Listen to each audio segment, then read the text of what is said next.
Hello everybody. Okay, well welcome. We're going to do another video here. I had a little bit of inspiration. Let me show you from the last video what we got, our program that we got running. It just does procedurally generated triangles that fill the screen with a specific color. We're going to go over every aspect of how this works as we change it, because we're going to change it to be random colors. Okay, so first of all, for random, we go up here to the top of the file. And because we're going to have random, we need to include a couple of libraries here. And yes, I kind of did this ahead of time, and then I wrote stuff down so I could put it in really smooth like, and it looks like I know what I'm doing, which I actually did. But okay, and we're also going to use a trib ID vColor1. We'll see that in just a second. In fact, let's go down and do that. Let's just jump right down to here. So here's where it declares the position for the triangles in the vertex buffer that we pass to the vertex shader. What we're going to do is send a color position. The size of the color is 3 RGB. GL float is the size of each individual type.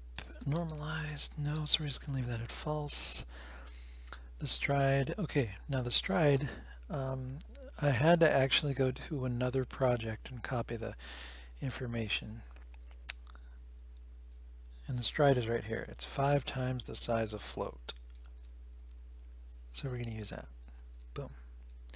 Okay, and then also for the color, we're going to use this as the offset.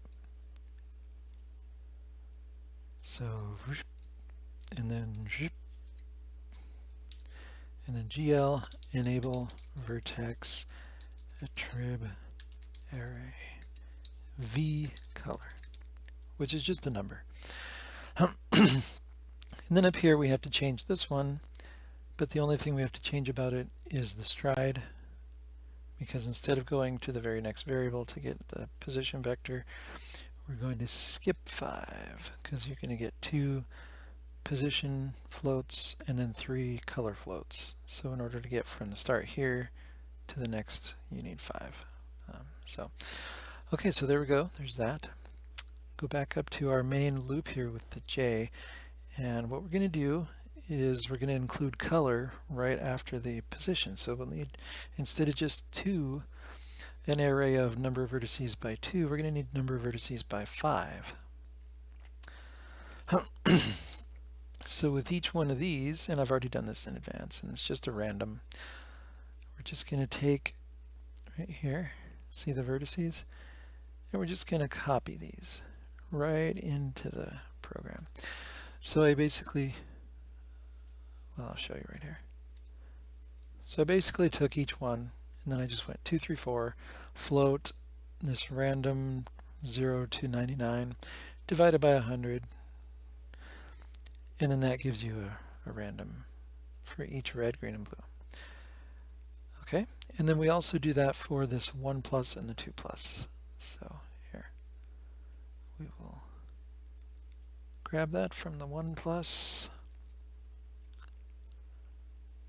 1 plus here, and 2 plus.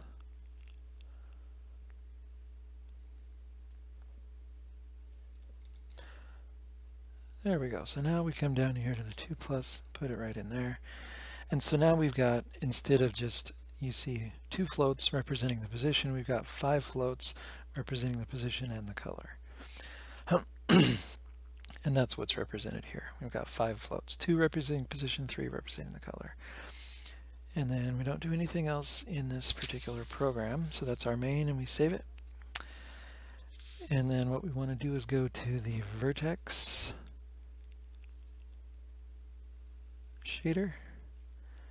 So what we need to add to the vertex shader, okay? See how they got layout location 0? Well, location 1 is going to be a vector 3 color.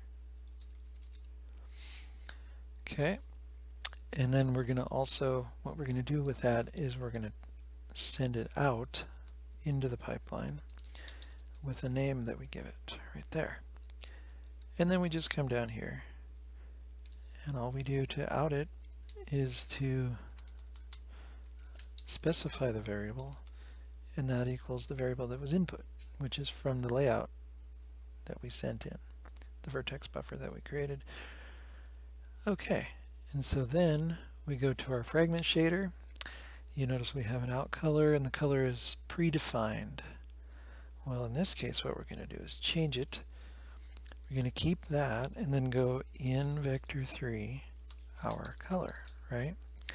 In the out vector 4 color. That's okay. We can leave that there. But what we want to do here now, instead of the first 3 constants, we want to change that to our color since it's 3. See, because we're in 3, so it's going to go right here with 3. And then adding the 1 there makes it a vector 4. And so we'll just color equals vector 4, and that's how you get your color in Fragment shaders. Just specify that. Okay, so having done that, and saving everything, closing all your files, all right, save, compile, run the program, and voila, the triangles are all random color.